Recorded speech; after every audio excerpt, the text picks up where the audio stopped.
तो हेलो दोस्तों, good morning. आप लोग कैसे बानी? उम्मीद तो अच्छे ही हो। कब दोस्तों देखिए, हम मंगलसराय स्टेशन पर भी बानी और गाड़ी बहुत लेट बा। बहुत तकलीफ होता है कि 3 बजे की गाड़ी हो गया, अब 10 बजे गाड़ी आई। तब तक स्टेशन पर हम लोग सुतल बानी जा। देखिए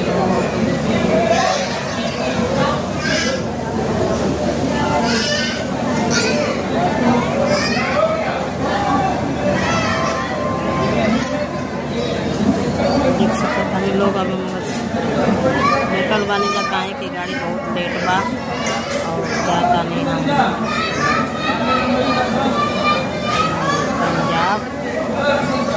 काहे कि बहुत दुश्मन वगैरह हमारे दोस्तों को जरेगा बा। लोग भगवान भला करे है, ऐसी बात ना बा। और आप लोग ज़्यादा से ज़्यादा हमको सपोर्ट करें दोस्तों, का दुश्मन का और गाँव चल जाए बा।